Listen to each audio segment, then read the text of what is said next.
aggressive, nasty, giant ball pythons. Python striking video.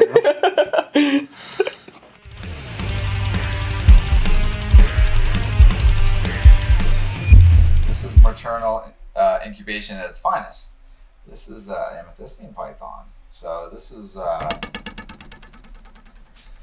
she has been coiled on her eggs, and she is incredibly alert to what's going on. So she will certainly take shots at you. I mean, she's doing exactly what she should be doing. So it looks like she's probably wrapped around, I don't know, 11 or so eggs. And oh, there you go, she's lining up. Scrubs have really big teeth. Highly alert animals definitely tend to have like a hair trigger, and definitely really good at what they do. So see the eggs right there. Zoom in a little bit. that was joking. All right, so what we want to do, I get her to crawl off the eggs. So I just give her, I overwhelm her too much if I can help it. Oh, no, it's not. Turn the clutch. Wow, she is. Great job. Distracting her. She does that. I don't want to turn her in, but. So come back up for a second. Okay, so in this clutch, there we go. So we want to remove the bad eggs from the good eggs. So right here, there's one bad one right here. A lot of times you could literally do this without even looking. So bad egg, obviously these are much smaller. They don't stick together well. And this is a really good clutch. Sometimes people, being extreme, they'll candle their eggs and whatever, but I can definitely tell these are fertile, viable eggs. So the way to figure that out, if you're just getting into this, is you take a bright flashlight in like a dark room and you shine it here, and we'll do another video of that. But you can, when you shine it into the light, you'll notice all these all these blood vessels. And that basically just shows that we have a fertile, viable egg. Occasionally you can breed snakes. Let's say the female laid a beautiful clutch of eggs, and there was never any male besides parthenogenesis, which means that reproduction without having an opposite sex, that she could go through the whole breeding motions, never lay fertile eggs, and they'll look like this, but within a week or 10 days often, the egg will start going bad, and you'll see them turn green and slimy. So they're really I can tell these are great. I'm just gonna instruct them people laughing. But anyway, so this is good. These guys are gonna take, oh my God, these are probably 80 plus days, I think, to hatch. These are, kind of similar to retics. Particularly the pythons take longer to hatch, whereas Burmese pythons, ball pythons, are generally 60 days and shorter. But we're gonna incubate these guys around 88 days. I get a lot of people interested in or requesting that we show them what size to feed their ball pythons, because apparently no one knows how to feed a baby ball python. So I get a lot of people who come in or call us and they are saying, okay, my ball python isn't eating the pinky mice that I bought it. Ball pythons never ever eat pinky mice. They never ever eat pinky mice. All right, so what kind of tools are we using? All right, so basically when you're going to be feeding your baby ball pythons or even juvenile to mid-sized ball pythons, the tools that I typically use are either a pair of tweezers, which you can pick up at any reptile store if you have a local reptile store, or a pair of hemostats, which you can sometimes order online. Sometimes the specialty reptile stores will carry these, but a lot of times you'll have to order these online.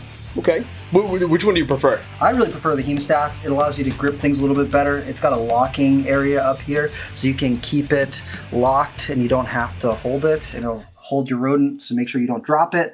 Sometimes, especially with bigger size tweezers, the mouse can slip through, so I really prefer using hemostats. It's a little bit easier for me. All right, so what do we got here for, what are these? Okay, so these are some Frozethod mice. This is like your adult size mouse, and this one's maybe a little bit smaller, like a large hopper to a small adult size mouse. And these are the size that I would typically be feeding to these size snakes that I've got right here. So this mouse right here, the slightly smaller adult size mouse. How many inches do you think that is from tail to head? You think that's probably like maybe 2.5, 3 inches Okay. long. And so this is the size mouse I would feed to this size snake right here. This is a juvenile ball python, but you can see the width of the mouse. If you look at about how thick around this mouse is, it's right about the same thickness as the snake is as well. And that's typically the guideline that I use. I try to give the snake something about the same size as the thickest part of the snake's body. Okay. So you can see this one right here is a larger adult mouse. Right. And this would go to this size snake right here. So you can see it's right about the same thickness as that size snake right there. So no pinky mice for these guys, ever. What I do when I'm offering the snake the frozen thawed food item is I'm going to make sure that it's thawed all the way through.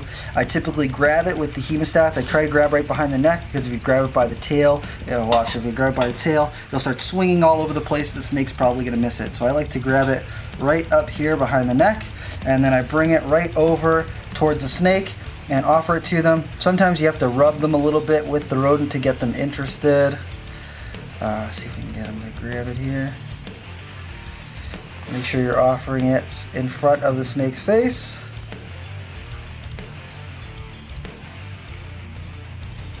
Sometimes you have to be a little persistent in order to get them interested. And there we go, grabs it. I shake it a little bit to make sure that it wraps it so it thinks that it's killing it.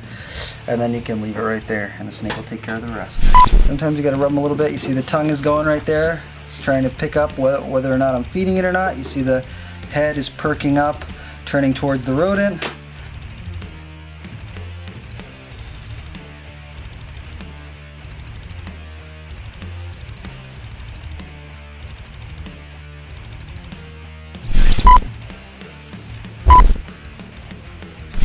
So this is Jacob. He was picking all the snakes we're putting in the shots, and he so far we found out is not a good choice. We're blaming you. How many are you gonna bring? 12? That's all I only really wanted to bring 2, maybe 3. So as you can see, we've swapped out some of the snakes because some of the baby ball pythons could be a little bit picky. So we're just bringing a bunch out until we get one that eats. How many have we got through so far? 6 or 8. 6, definitely 6. Okay, we're gonna be honest with you guys. We're on take 11, and we just want to show you how to accurately feed your ball python the right size mouse, but nobody's eating anything, and Rob's quite upset. So what I'm gonna do is gonna come in, give the animal a little bit of a rub. Usually it'll give a little turn. Grab it just like that, wrap around it.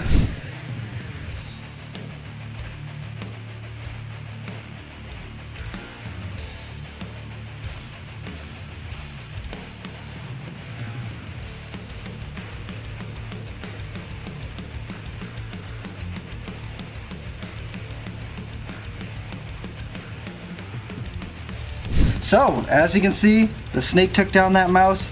Their bodies are designed to eat big things like that. So, it's really critical after this animal is eaten to make sure that you don't handle it roughly for 24 hours.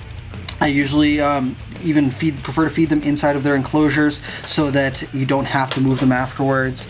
But we did this on the table just so you guys could get a chance to see this animal swallowing it and get the finished product before we very gently pick it up and put it back into its enclosure. What can happen? Because if you handle them, especially if you handle them roughly, their fight or flight response is going to be to regurgitate, to throw up. So if you handle a snake that's eaten a meal right after it's handled that meal and it feels like it has to run away, it's going to vomit that food up and can cause all sorts of issues, so you don't want that to happen. So I always feed all my snakes inside their enclosures, and I try not to handle them for 24 to 48 hours. All right, that video only took 2 hours to shoot. Aggressive, nasty, giant ball pythons. Python striking video.